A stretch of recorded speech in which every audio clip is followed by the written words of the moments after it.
Hello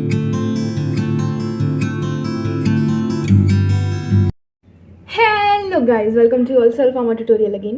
तो जैसे कि मैंने अभी तक ट्यूबरकुलोसिस पैथोफिजियोलॉजी की जो आपकी यूनिट 5 बची थी, उसमें मैंने क्या क्या बता दिया। ट्यूबरकुलोसिस जो है वो मैंने कंप्लीट कर दिया था। तो आज मैं बताने जा रही हूँ मेनिंजाइटिस। देखो, मैं ये चीज़ें क्यों बता रही हूँ, एक चीज़ और मैं बता दूँ कि देखो, ये आने वाले जो आपके सेमेस्टर्स है ना, उसमें कुछ चीज़ें इंपॉर्टेंट है अभी से लेकर के। और जो आपका एग्जाम है उसमें भी एक्चुअली कुछ भी पूछ ले रहा है, कुछ ऐसा वो एग्जैक्ट नहीं दे दिया है कि यही पूछना है, जो कि इंपॉर्टेंट चीज़ें, इसीलिए मैं जल्दी जल्दी इसको कवर करवा दे रही हूँ। ठीक है, तो मेनिंजाइटिस हो गया, एड्स हो गया, और क्या क्या मैं बताने वाली हूँ, लेप्रोसी, और एक आपका मतलब इंपॉर्टेंट टॉपिक है hepatitis A B C D and E। ठीक है, तो मैं इनको जल्दी से कवर करने की कोशिश करूँगी। तो आज मैं इस वीडियो में बताने जा रही हूँ सबसे पहले मेनिंजाइटिस। देखो, मेनिन मतलब क्या होता है, मेनिंजिस जो होती है ये 3 लेयर ऑफ टिश्यूज़ होती हैं आपके स्कल में एंड ब्रेन में। ठीक है, separate the skull and brain. Skull मतलब जो आपकी आउटर लेयर होती है ब्रेन की, स्कल होती है। स्कल के बीच में आपकी 3 लेयर प्रेजेंट होती हैं, देन आपका मेन ब्रेन होता है। ठीक है, तो मतलब वो 3 लेयर जो कि आपके स्कल को और आपके ब्रेन को अलग करती हैं, उनको मेनिंजिस कहते हैं। ठीक है, तो देखो, ये हमारा क्या होता है, स्कल होता है यानी outer layer of the brain. ठीक है, ये आपकी 3 लेयर है, कौन कौन सी, ड्यूरा मेटल, अर्किनॉइड मेटल और पाया मेटल। ठीक है, आर्चिनॉइड भी बोलते हैं बहुत जगह। तो क्या कहते हैं, स्कल होता है outer layer, dura mater, arachnoid mater और पाया मेटल होता है। देन हमारा ब्रेन्स होते हैं, या ब्रेन की स्किन देख रहे हो, ब्रेन की सेल्स देख रहे हो। ठीक है, तो ये ब्रेन होता है। अब देखो, यहाँ पे मैंने लिखा है मेनिंज मतलब क्या होता है, लेयर, एंड द जाइटिस मतलब क्या होता है, इन्फ्लेमेशन। मैंने आप लोगों को हमेशा बताया है, इन्फ्लेमेशन वाली जो आपकी फर्स्ट यूनिट थी उसमें मैंने बहुत अच्छे से बताया था कि कहीं पे भी जाइटिस वर्ड आए तो उसका मतलब होता है इन्फ्लेमेशन। जैसे गेस्ट्राइटिस, पेनक्राइटिस। ठीक है, तो मतलब हो गया कि इन्फ्लेमेशन होना, उस सेल में इन्फ्लेमेशन। तो मैनिन मतलब होता है लेयर, और कहाँ की लेयर, आपकी जो वो लेयर जो कि आपके स्कल और ब्रेन को एक दूसरे से सेपरेट करती हैं, अलग करती हैं, वो होता है हमारा मेनिंजिस। इतना समझ आया? तो चलिए देखिए, आप लोग एग्जाम्स कैसे चल रहे हैं मुझे कमेंट सेक्शन में बताते रहिएगा। जो प्रॉब्लम आ रही है प्लीज़ पूछते रहिए, इंटरकनेक्ट रहिए एक दूसरे से, तो चीज़ें ईजी हो जाती हैं। ठीक है, क्योंकि अभी थोड़ी सी नई है ना आप लोग के लिए, हालांकि अभी रिजल्ट भी आ गया AKTU का, तो आप लोग को पता चल गया होगा कि कैसे क्या करना है। तो इतना समझ आ गया ना? तो नेक्स्ट अब देखते हैं। देखो, मेनिंजिस जो होती है, मेनिंजाइटिस जो होती है, ये एक acute inflammation of the meninges होता है। एक्यूट मतलब क्या होता है, जो नया नया हो। ठीक है, क्रोनिक मतलब पुराना, एक्यूट मतलब नया। तो meninges is an acute inflammation of meninges. Meningitis is a acute inflammation of meninges caused by either bacteria और वायरस। कोई भी वायरस या फिर बैक्टीरिया अगर वो आपकी जो मेनिंजिस की लेयर है उस पर तक पहुंच जाता है तो हमारी मेनिंजाइटिस कॉज होती है। ठीक है, अच्छा, अब ये पहुंचेगा कैसे, इसको एक बार देख लेते हैं। तो स्कल या फिर जो हमारा क्या होता है, मेनली बैकबोन फ्रैक्चर होते हैं। यहाँ के लिख लेना, मैं भूल गई। बैकबोन फ्रैक्चर मतलब कोई भी जैसे इंसान बैकबोन मतलब वो हल्का सा उसके बैकबोन जो होते हैं, जैसे रीढ़ की हड्डी बोलते हैं, उसमें कोई प्रॉब्लम आ गई है तो ठीक है, मेडिकल प्रोसीजर, कोई मेडिकल प्रोसीजर, सर्जरी वगैरह हुई है या फिर कुछ भी ऐसा, तो हमें प्रॉब्लम आ सकती है। अलॉन्ग पेरीफेरल नर्व, जो हमारी पेरीफेरल मतलब क्या होता है, आपके स्कल को यानी आपकी स्पाइनल कॉर्ड को और जो आपका ब्रेन है उसको छोड़ करके जो साइड की लेयर होती हैं पेरीफेरल होती हैं, हाथ पैर, ठीक है, फेस की हो गई, मतलब बाकी छोड़ करके सिर्फ ब्रेन को और आपकी जो रीढ़ की हड्डी है उसको छोड़ करके, स्पाइनल कॉर्ड को छोड़ के बाकी जो आपकी पूरे नर्व है उसको पेरीफेरल। तो अगर पेरीफेरल नर्व के अलॉन्ग कोई बैक्टीरिया चला गया तो हो सकती है प्रॉब्लम। लास्ट हमारा ब्लड एंड लिम्फेटिक सिस्टम। ठीक है, क्योंकि ब्लड हमें पता है कि पूरे बॉडी में सर्कुलेट होता है, अगर वो हाथ का ब्लड है तो वो हमारे ब्रेन तक भी जा सकता है। ठीक है, तो ब्लड एंड लिम्फेटिक सिस्टम, इतना है समझ में। नेक्स्ट इसकी बात करें अगर ईटियोलॉजी की। ईटियोलॉजी मतलब क्या बताया था मैंने,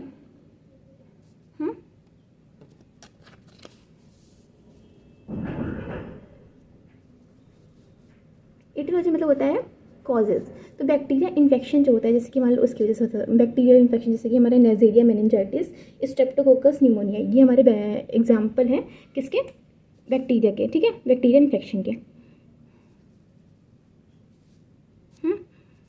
नेक्स्ट हमारा वायरल इन्फेक्शन, जैसे कि हमारा HIV, human immuno deficiency virus, जिसकी वजह से एड्स होता है, हर्पीज सिम्प्लेक्स वायरस और मिसल वायरस। ठीक है, नेक्स्ट हमारा है fungal infection like Candida albicans, ये बहुत इंपॉर्टेंट है आपका। कैंडिडा एक वो भी आता है, क्या बोलते हैं, आपका एक पाउडर भी आता है कैंडिडा का। ठीक है, तो वो फंगल इन्फेक्शन के लिए होता है। इन्फ्लेमेटरी डिजीजेस, कैंसर या फिर ट्रॉमा टू हेड और स्पाइन, आपके स्पाइन में या हेड में कोई ट्रॉमा या सर्जरी वगैरह हुई है तो हमारा ये कॉज हो सकता है। यानी जो वायरल और बैक्टीरिया है ये हमारे then go will your it will go then in your brain and spinal cord. Okay, next अब इसकी बात कर लेते हैं सबसे इंपॉर्टेंट पैथोफिजियोलॉजी की। मैंने एक नोट यहाँ पे लिखा हुआ है if the infection is spread into underlying brain it is term as meningoencephalitis. देखो अभी हमारा क्या है, मेनिंजिस की सिर्फ लेयर में है, मेनिंजिस हमारी 3 लेयर होती है ना, उसमें अगर इन्फ्लामेशन हुआ है तो मेनिंजाइटिस हो गया। लेकिन अगर वो ब्रेन तक पहुंच गया, क्योंकि हमें वो अगर देखो बहुत अभी तक एक्यूट है, नया है, पर वो धीरे धीरे बढ़ेगा अगर उसका ट्रीटमेंट ना हुआ सही टाइम पे। तो जैसे जैसे वो बढ़ेगा वो कहाँ जाएगा, नीचे ब्रेन है, ऊपर स्कल है, बीच में लेयर है, नीचे ब्रेन है, आपको पता है ना। अब वो धीरे धीरे ब्रेन में जाएगा, ब्रेन में जैसे ही वो जाएगा उसको क्या कहते हैं, इंसेफेलाइटिस, यानी इंसेफ्लॉन मतलब एक हिसाब से होता है ब्रेन, ठीक है। तो मेनिंजो इंसेफ्लाइटिस कहते हैं, ठीक है। तो ये आपका नोट में आप ऐसे लिख दीजिएगा, मार्क्स अच्छे मिलते हैं ऐसे।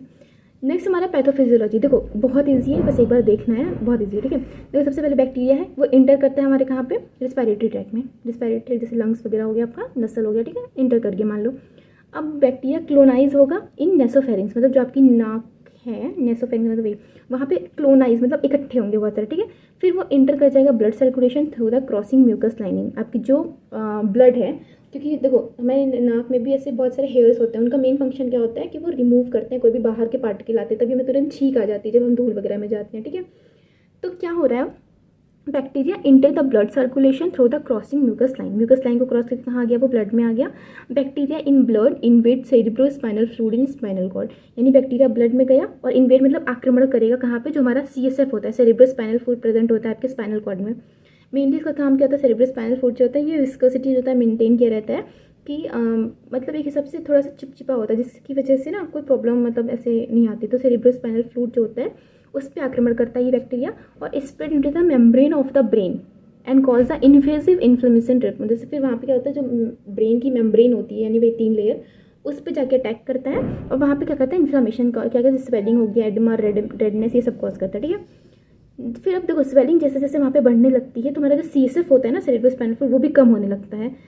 तो एक चीज़ है, सेरिब्रो स्पाइनल फ्लूइड कम होने लगता है तो swelling will increase, intracranial pressure जो होगा वो बढ़ेगा, प्रेशर ऑन आर्टरीज, जो हमारी आर्टरी रहेंगे, अब देखो स्वेलिंग होगी तो अभी तक हमारी आर्टरी कैसी थी, नॉर्मल थी, अब स्वेलिंग होने की वजह से उन आर्टरी पे भी प्रेशर आएगा तो वो और ज़्यादा बढ़ेंगी, ठीक है। तो swelling and pressure compress brain tissue, अब जो स्वेलिंग है और जो प्रेशर है वो जो ब्रेन टिश्यूज़ हैं उसको छोटा करने लगेंगे। मतलब अब देखो स्वेलिंग हो रही है तो उसकी वजह से क्या होगा, वहाँ पर वर्क अच्छे से नहीं हो पाएगा, तो वो ब्रेन टिश्यू जो होंगे वो वर्क नहीं कर पाएंगे properly, that is called the meningitis, ठीक है। तो इतना समझ आया। नेक्स्ट हम इसके सिम्टम्स और कुछ डायग्नोसिस इंपॉर्टेंट और ट्रीटमेंट ये देख लेते हैं, फिर हमारा ये मेनिंजाइटिस जो होगा वो यहाँ फिनिश हो जाएगा। देखो यहाँ पे मैंने क्या है, सिम्टम्स में जैसे हेडेक होगा, ऑब्वियसली अगर ब्रेन में है तो हेडेक, फीवर, फोटोफोबिया सबसे इंपॉर्टेंट है, डिस्कम्फर्ट विद ब्राइट लाइट, मतलब अगर बहुत ज़्यादा तेज लाइट आएगी ना तो इंसान मतलब ढंग से देख नहीं पाएगा। Photophobia, discomfort with sound, phonophobia, sorry फोनो मतलब होता है साउंड, ठीक है, फोनोफोबिया मतलब बहुत तेज़ आवाज़ में वो डिस्कम्फर्ट फील करेगा, यानी वो ऐसे डीजे वगैरह में नहीं जा सकता, पार्टीज़ में, क्लब में नहीं जा सकता, ठीक है। अल्टर्ड मेंटल स्टेट जिसे सीजर कहते हैं, सीजर मतलब थोड़े झटके आना, कपकपाहट, वाइब्रेशन टाइप, ठीक है।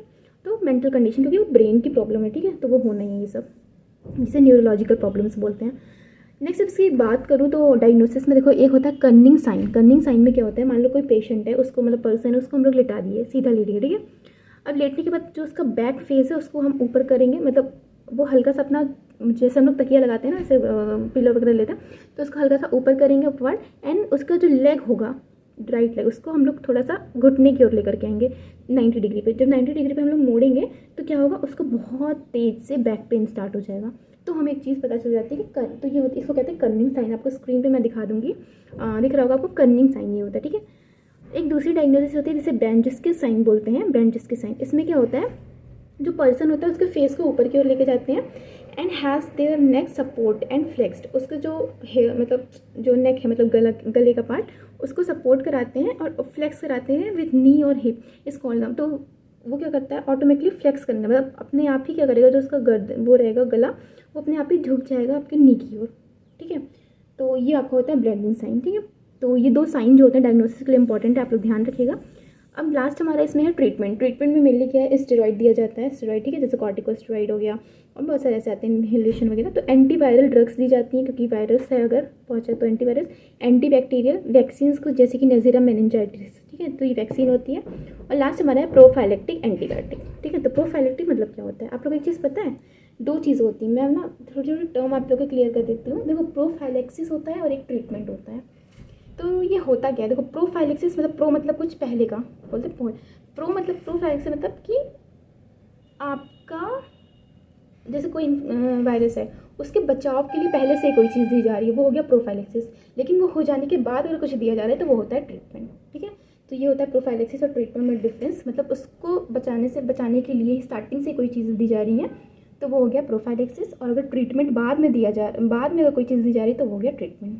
ठीक है, तो आई होप आप लोगों को चीज़ें समझ आएंगी। तो कोई भी डाउट हो कमेंट सेक्शन में पूछिए। बाकी हम इसके बाद अपना एड्स जो है वो देख लेते हैं। मतलब आप जो भी इंपॉर्टेंट टॉपिक है वही देख लेना।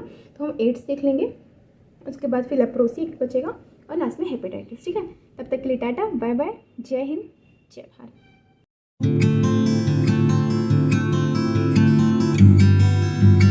Hello guys, welcome to all self pharma tutorial again. तो जैसे कि अब मैंने टीबी और जो आप लोगों ने कल देखा एड्स, वो मैंने यहाँ पे अपलोड कर दिया और जो नोट्स है मैं टेलीग्राम पे प्रोवाइड करा दे रही हूँ।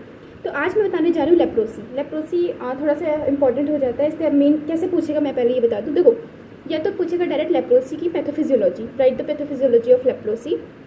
और एक क्वेश्चन पूछ सकता है इंपॉर्टेंट है, क्लासिफिकेशन ऑफ लेप्रोसी। ठीक है, मैं अभी आगे सब एक बात बताती रहूँगी क्लासिफिकेशन। और या फिर general introduction like what you know about leprosy and right the pathophysiology of it with classification. तो कुछ भी पूछ सकता है। ठीक है, तो चलो स्टार्ट करते हैं जल्दी से। लेप्रोसी मतलब क्या होता है, आप लोगों ने देखा होगा जिसे बहुत जगह कुष्ठ रोग कहते हैं। तो इसमें होता क्या है, ये एक तरह की क्रोनिक इन्फेक्शन डिसीज़ है।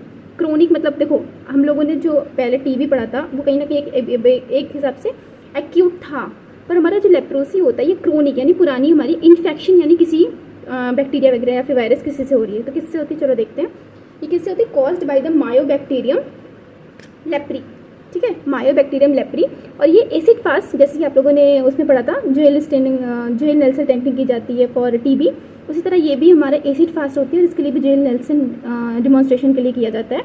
और रॉड शेप यानी बैसिलस, रॉड शेप मतलब बैसिलस, ये क्या होता है, बैक्टीरिया होता है। जो एम लेप्री होता है इसको सबसे पहले डिस्कवर्ड किया था J. हेंसन ने इन 1873। ठीक है, तो इतना समझ आ गया। एम लेप्री जो होता है इसको क्या होता है, डिस्कवर्ड किया था J. हेंसन इन 1873।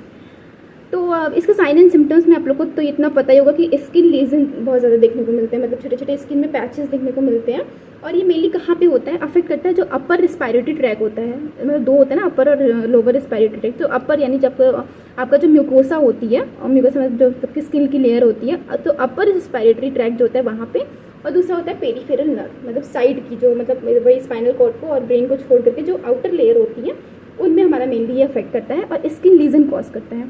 टिश्यू जो होते हैं वो लॉस हो जाते हैं फिंगर पे and toes to become a shorted, मतलब जो आपके अंगूठे होंगे वो बहुत छोटे छोटे हो जाते हैं। एंड डीफॉर्म मतलब वो अलग ही शेप के दिखने लगते हैं। और जो कार्टिलेज होता है बोन में मेनली, वो क्या होता है, एब्जॉर्ब होने लगता है बॉडी में, जिसकी वजह से बॉडी जो होती है वो बहुत वीक हो जाती है। ठीक है, इतना समझ आया। तो ये आपके साइन एंड सिम्टम्स यानी मैनिफेस्टेशन यानी क्लिनिकल मैनिफेस्टेशन में हो जाएंगी चीज़ें। नेक्स्ट इसमें है ईटियोलॉजी। तो देखो ईटियोलॉजी अगर शॉर्ट में ही है यहाँ पे फिलहाल, तो एटियोलॉजी में क्या है, एम लेप्री जो होता है और M lepromatosis are the main causative agent properly spread from the person to person in nasal droplet. ठीक है, ये नसल ड्रॉपलेट जो होता है उससे फैलता है। हालांकि बहुत कम ही लोग ये चीज़ मानते हैं कि छुआछूत की बीमारी होती है, मतलब लेकिन होती है। ठीक है, नसल ड्रॉपलेट से क्या होता है, one person to other person फैलता है। अब इसका क्लासिफिकेशन जो मैंने कहा था थोड़ा सा इंपॉर्टेंट है। तो देखो, क्लासिफिकेशन में मेनली दो टाइप के होते हैं। एक WHO ने जो बताया कि एक पॉलीबैसिली लेप्रोसी होता है जिसे PBL कहते हैं, एक मल्टी बैसिली लेप्रोसी होता है। देखो, मल्टी से हमें पता चल रहा है कि बहुत सारे हैं बैसिली। ठीक है, तो उसका नाम मल्टी हो गया। पॉसी मतलब क्या हो रहा है, देखो पेशेंट हैज़ फ्यू बैसिली। ठीक है, और वो नॉन इन्फेक्शियस होता है, मतलब अगर कोई पेशेंट है उसके में अभी बस स्टार्टिंग एज है मान लो, और बैसिली जो है यानी बैक्टीरिया जो है वो क्या है, कम है, तो वो क्या होगा, पॉलीबैसिली। और अगर बहुत ज़्यादा बैक्टीरिया है तो वो मल्टीबैसिली। ठीक है, इसका एग्जांपल में TT आ जाएगा, BTT मतलब ट्यूबरकुलोइड, और बॉर्डर लाइन मतलब ट्यूबरकुलोइड लेप्रोसी और बॉर्डर लाइन लेप्रोसी। ठीक है, यहाँ BL होगा, TT और BL, यहाँ L लिख लीजिएगा, या फिर उसी को बॉर्डर लाइन लेप्रोसी बोलते हैं, BL लिख लीजिएगा। ठीक है, BL होगा। और मल्टीबैसिली लेप्रोसी जो होता है उसमें हमारा क्या हो जाएगा, patient has a large bacilli and infectious, जैसे कि हमारे लेप्रोमेटस। ठीक है, और हमारा बॉर्डर लाइन्स में भी लेप्रोमेटस दो टाइप के होते हैं, और BB। ठीक है, तो ये हमारे होते हैं क्लासिफिकेशन। चलो एक बार मैं और एक चीज़ बता दूं कि कभी कभी ना जो आपका LL होता है और TL होता है उसमें डिफरेंस पूछता है, तो एक बार वो देख लेते हैं। ठीक है।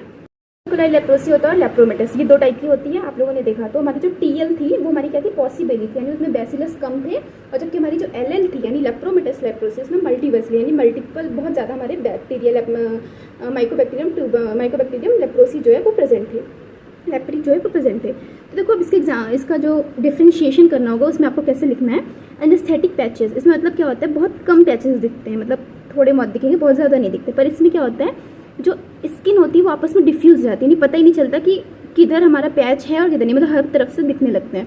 एंड म्यूकस मेम्ब्रेन इन्फिल्ट्रेशन, ठीक है, इसमें सेल मेडिएटेड इम्यूनिटी जो होती है वो नॉर्मल रहती है, जिसे सीएमआई बोलते हैं, और इसमें सीएमआई जो होती है वो एब्सेंट रहती है, क्योंकि मैंने बताया ना कि ये इन्फेक्शियस डिजीज़ है। तो इन्फेक्शन इतना ज़्यादा हो जाता है बॉडी में कि जो हमारी मेन इम्यूनिटी यानी सेल मेडिएटेड इम्यूनिटी होती है वो हमारी खत्म हो जाती है, क्योंकि लेकिन हमारा इसमें बैक्टीरिया कम होते हैं, तो सेल मेडिएटेड इम्यूनिटी नॉर्मल रहती है, पर इसमें हमारी एब्सेंट होती है, ठीक है। एक होता है लेप्रोमिन टेस्ट, तो लेप्रोमिन टेस्ट ये पॉजिटिव देता है जबकि ये नेगेटिव देता है, ठीक है। लेप्रोमिन टेस्ट क्या होता है, ये पॉजिटिव देता है और ये नेगेटिव देता है। एक्चुअली इसमें थोड़ा सा कंफ्यूजन होगा आप लोगों को कि लेप्रोमिन टेस्ट क्या होता है, मैं बता दूं। एक पेशेंट है, उसके अंदर लेप्रोमिन जो होती है हमारी मतलब जैसे आप बोल सकते हैं एंटीबॉडी वगैरह, वो एंटीजन होता है एज एंटीजन, ठीक है, उसको इंजेक्ट किया जाता है। जैसे वो इंजेक्ट करेंगे तो अगर स्किन पे पैचेस आ गया यानी वो लेप्रोमिन नहीं है, समझ रहे हो, अगर उस पर पैचेस आ गया। तो देखो कोई पेशेंट है, फिर सुनो, तो कोई पेशेंट है उसके अंदर हम लोग लेप्रोमिन इंजेक्ट करा दिया, एंटीजन होता है, इंजेक्शन के थ्रू हम उसके अंदर बॉडी के अंदर डाल दिए। अगर उस पर क्योंकि हमारा वो एंटीजन है तो हमारी एंटीबॉडी जो होती है शरीर के अंदर वो उसके अगेंस्ट काम करेगी कि कुछ बाहर से आया है उसको मारना है, तो वो क्या करेगी, एक एंटीजन मतलब वो क्या करेगी, स्किन पे पैचेस दिखा देगी। अगर वो पैचेस दिखा दे इसका मतलब हमारी बॉडी में मतलब उस इंसान को क्या है, उसको ट्यूबरकुलोसिस लेप्रोसी है। अगर वो पैचेस दिखा दे यानी उसमें बैक्टीरिया कम होंगे तभी तो वो दिखा रही है। अगर नहीं दिखा रहा है वो, मतलब वो जो पैचेस है वो नहीं दिखा रहा है यानी उसके अंदर बहुत ज़्यादा हाई स्टेज पे हमारा एम लेप्री है, समझ आया, तो वो लेप्रोमिन टेस्ट नेगेटिव दिखाएगा। अगर लेप्रोमिन टेस्ट नेगेटिव है यानी वो लेप्रोमेटस लेप्रोसी है और उसमें बहुत ज़्यादा बैक्टीरिया एम लेप्री बैक्टीरिया है। याद रखना, ये थोड़ा कंफ्यूज वाली चीज़ है, कंफ्यूज ना होना, याद रखना, ठीक है। और नेक्स्ट हमारे इसमें bacilli rarely found in biopsy. Biopsy मतलब क्या होता है कि मान लो कोई एक टिश्यू का पार्ट है, उसमें से हम लोग क्या करते हैं, इंजेक्ट करके उस जगह से कुछ टिश्यू जो होते हैं उसको रिमूव करके हम उसको माइक्रोस्कोप में ले जाकर लैब में देखते हैं कि क्या इसके अंदर बैक्टीरिया है कि नहीं। तो हम जब बायोप्सी लेते हैं तो उसमें बहुत कम बैक्टीरिया प्रेजेंट होते हैं हमारे टीएल में यानी ट्यूबरकुलोसिस लेप्रोसी में, और जबकि हम जब मतलब टिश्यू लेकर के हम लैब में चेक करेंगे तो बेसिली अगर ज़्यादा फाइंड हो रहे हैं तो हमें पता चल जाता है लेप्रोमेटस लेप्रोसी है। तो इतना आप लोग को आई होप समझ आया होगा। तो नेक्स्ट मैं बात कर लेती हूँ, मैंने यहाँ हेडिंग नहीं ऐड किया, आप लोग ऐड कर लेना, यहाँ पे हेडिंग हो जाएगी आपकी पैथोफिजियोलॉजी, ठीक है। तो देखो कैसे हो रहा है इसमें काम। देखो सबसे पहले हमारा क्या है, बैक्टीरिया है, ठीक है, एक मिनट। तो देखो हमारे यहाँ पे क्या है, बैक्टीरिया है। बैक्टीरिया में क्या है, बैक्टीरियम में मायोबैक्टीरियम लेप्री है। क्या है, मायोबैक्टीरियम लेप्री है। ओके, हाँ, तो अभी देखो यहाँ पे क्या है, हमारा बैक्टीरियम में मायोबैक्टीरियम लेप्री है, वो पास होगा from the person to person through the nasal droplet and secretion, ठीक है, सिक्रीशन या फिर नसल ड्रॉपलेट से पास हो गया। एक्सपोज टू द नसल एंड ओरल म्यूकोसा, वो कहाँ चला गया, नाक में या फिर ओरल मतलब माउथ में जो म्यूकोसा है, म्यूकोसा क्लियर होती है ना, वहाँ चला गया। उसका जो इंक्यूबेशन पीरियड मतलब क्या होता है कि कितने टाइम तक वो बॉडी में ग्रो कर रहा है, रह रहा है, इंक्यूबेट कर रहा है, ठीक है, ग्रोइंग स्टेज बोल सकते हो। तो उसका कितना होता है, 6 मंथ होता है और टू 14 ईयर और लॉन्गर, यानी 6 मंथ से 40 साल तक वो रह सकता है, ठीक है। तो उतना देर वो रहेगा, मान लो बॉडी में है, फिर वो अफेक्ट करेगा मेनली सुपर इन्फेक्शन, पेरीफेरल, वही सब आपकी स्किन पे, आपकी आई पे और आपके टेस्टिस जो होता है वहाँ पे, ठीक है। तो ये मेनली क्या करता है, अफेक्ट करता है और फिर क्या करता है, वहाँ के टिश्यूज़ जो होते हैं उनको क्या करने लगता है, ये डैमेज करने लगता है। तो tissue damage depend on the type of the leprosy, result of the nerve, आपकी किस तरह की लेप्रोसी है, क्रोनिक है, एक्यूट है, कैसी हो रही है, ठीक है। तो उस पर डिपेंड करता है कि टिश्यू जो होगा वो कैसे डैमेज होगा, ज़्यादा डैमेज हो रहा है, अगर क्रोनिक है तो बहुत ज़्यादा डैमेज होगा, अगर अभी नया है मान लो हुआ है तो वो कम होगा, ठीक है। और एक चीज़ और, ये डिपेंड करती है ट्यूबरकुलोसिस लेप्रोसी और लेप्रोमेटस में। अगर मान लो ट्यूबरकुलोसिस लेप्रोसी है तो उसमें हमें पता है कि बैसिलस कम है, अगर लेप्रोमेटस है तो बहुत ज़्यादा बैक्टीरिया होगा, लेप्रोमिन टेस्ट नेगेटिव देगा और क्या होगा, बायोप्सी में कहीं से पता चल जाएगा, ठीक है। तो नेक्स्ट इसमें इंपॉर्टेंट एक बार देख लेते हैं कि क्या होता है।